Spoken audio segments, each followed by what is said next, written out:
Dan saya juga sudah dengar mungkin nanti akan ada ya pergerakan-pergerakan yang memungkinkan untuk memberikan panggung kepada Anies Baswedan, Ahok ataupun Pramono Anung. Nggak tahu bagaimana caranya, bagaimana mereka akan bersama-sama, entah siapapun yang akan diusung nantinya, tapi jelas ini sangat menyenangkan sekali.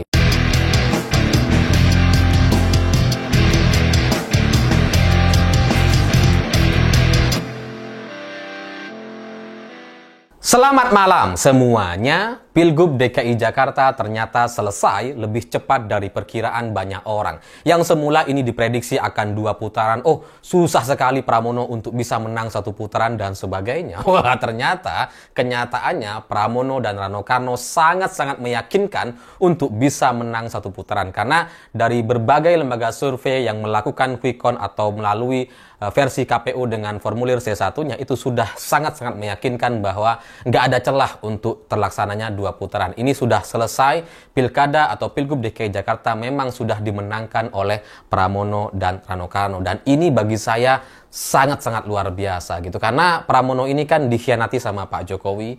Yang sebelumnya Pak Jokowi itu bilang akan mendukung, nggak akan cawe-cawe, akan diem aja dan berfokus di Jawa Tengah, nggak akan ikut campur soal Jakarta dan sebagainya. Tapi tiba-tiba beberapa hari jelang pencoblosan, Pak Jokowi datang ke Jakarta dan mengendorse Ridwan Kamil dan Suswono.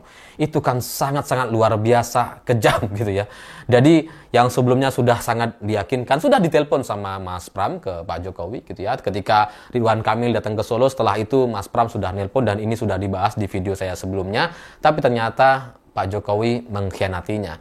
Dan terkait banyak sekali orang-orang yang berpikir bahwa ini bisa terjadi 2 putaran, itu sebenarnya adalah kesalahpahaman saja gitu. Jadi kalau orang-orang hari ini berpikir ini pasti 2 putaran gitu ya. Kalau melihat dari hasil quick count dan hasil hitung cepat atau hitung dari versi C1 KPU, itu kan banyak orang berpikir 50 plus 1 itu 51%. Makanya kemudian mereka berpikir ini pilgub 2 putaran gitu. Karena tidak ada yang mencapai 51% dan Pramono jauh sekali dari 51% gitu. Memang sih 50 plus 1 itu 51, tapi dalam aturan yang ada di Pilgub DKI Jakarta bukan seperti itu. Bukan 51%, tapi 50% suara plus 1 suara. Jadi berapapun hasilnya, yang penting sudah di atas 50% tambah 1 suara saja, itu sudah cukup bagi Pramono untuk bisa menang cukup dengan 1 putaran. Nggak ada cerita 2 putaran. Dan selisih suara yang dimenangkan oleh Pramono dan Rano Karno ini memang sangat-sangat signifikan gitu. Jadi mau diubah dengan cara bagaimanapun itu sudah sangat-sangat sulit rasanya. Karena ini bukan soal 1-2 suara saja. Ini puluhan ribu suara yang harus kemudian dibuktikan ada kecurangan atau perlu dilakukan pemilihan ulang. Kalau berdasarkan formulir C1 yang sudah diupload, ini memang sudah sangat-sangat meyakinkan. Selisihnya sudah lebih dari 500 ribu suara. Jadi ya Ridwan Kamil ini mustahil untuk menang gitu ya. Pramono Anung juga mustahil untuk kalah di Pilgub DKI Jakarta ini. Dan kalau kemudian ingin memaksakan untuk 2 putaran, memang ya tidak sebesar 500 ribu suara harus dialihkan gitu ya. Memang kebutuhannya hanya sekitar puluhan ribu suara. Tapi ya itu banyak. Dan kalau mau memobilisasi atau memanipulasi suara dengan jumlah sebesar puluhan ribu suara di Jakarta hari ini, ya itu kayaknya sulit gitu. Karena bagaimanapun PDI Perjuangan juga punya kader di berbagai daerah, di berbagai tempat untuk kemudian menjaga suara mereka masing-masing. Jadi ya kalaupun mau dilakukan pemungutan suara ulang dan sebagainya, itu tidak akan sampai kemudian mengubah hasil dari 50 plus 1 yang sudah didapatkan oleh Pramono dan Rano Karno. Jadi ya dari sini saya semalam sudah mengucapkan juga selamat kepada Mas Pram dan Bang Dul yang akhirnya terpilih sebagai Gubernur DKI Jakarta yang baru, dan itu semua berkat dukungan semua pihak gitu ya. Jadi tidak hanya soal PDI Perjuangan, tapi harus diakui ada faktor kelompok Anies Baswedan atau anak-anak Abah. Yang sekarang teman-teman saya juga banyak anak-anak Abah gitu ya. Itu ya teman-teman saya yang inilah gitu ya, yang lambat bergerak. Kalau saya dari dulu udah deket sama anak Abah. Jadi ya memang ada faktor anak Abah, terus kemudian ada faktor Ahok gitu ya. Jadi memang semua pihak harus kita apresiasi dan ucapkan terima kasih, terutama memang kepada Anies gitu, karena Anies ini kan memang sudah dicekal di mana-mana gitu ya, dijegal terus untuk bisa maju di Pilgub, terus kemudian juga ya nampaknya diancam untuk beberapa kasus katanya ya, dan itu terbukti dari Tom Lembong yang kemarin juga sudah tiba-tiba ditetapkan sebagai tersangka. Nggak ada angin, nggak ada hujan, tiba-tiba tersangka gitu ya.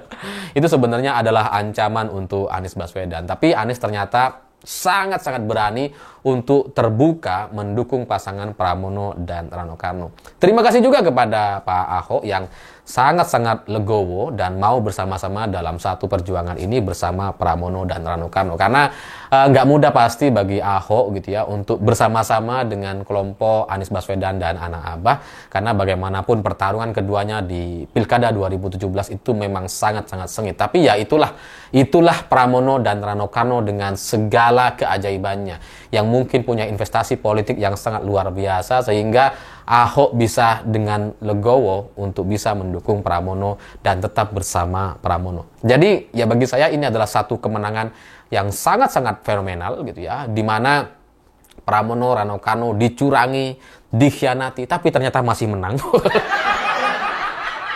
Ketika lawan nampaknya begitu percaya diri untuk mengulangi cara-cara yang sama seperti Pilpres 2024 gitu ya, yang ingin mengerahkan banyak sekali oknum-oknum melakukan cara-cara yang sama, dan bahkan Marwar Sirait dengan angkuhnya bilang pasti 2 putaran, Ridwan Kamil pasti menang.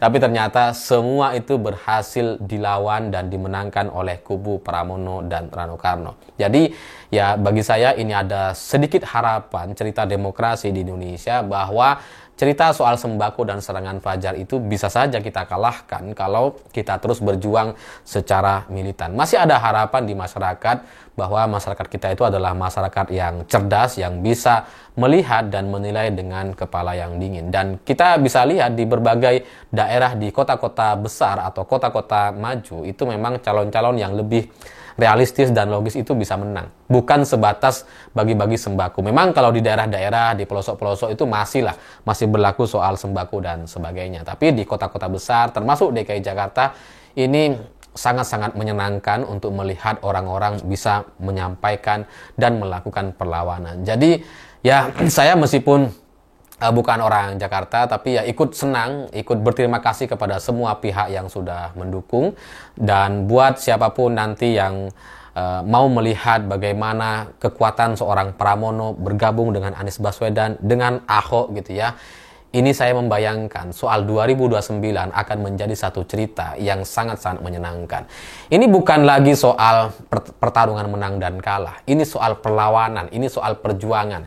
Yang kalau mereka terus bersama-sama sampai tahun 2029 nanti, saya nggak kebayang mereka akan menjadi satu kekuatan yang luar biasa besar. Dan entah siapapun lawannya nanti, menang atau kalah, perjuangan yang mereka lakukan hari ini benar-benar sudah dimulai dengan satu dasar yang sangat sempurna. Menyatukan Ahok dan Anies itu nggak mudah, dan itu sudah dilakukan oleh Pramono dan Rano Karno. Lalu kemudian bisa menang lawan 12 partai itu juga nggak mudah. Menang melawan Partai Coklat, lawan sembako, lawan serangan fajar, itu juga nggak mudah. Sehingga apa yang terjadi di Jakarta dengan semua tim yang sudah bergerak, baik itu tim ses yang resmi ataupun yang tidak resminya, ini patut untuk kemudian kita analisa sebenarnya bagaimana cara untuk melawan Partai Coklat dan sembakonya. Karena ya pasti ini ada caranya, pasti ada yang bisa kita copy dan kemudian kita pelajari untuk persiapan tahun 2029 nanti. Dan saya nggak tahu sampai sekarang, ya sebenarnya sudah dengar-dengar gitu ya, bagaimanapun persiapan untuk menuju 2029 itu sudah dimulai hari ini.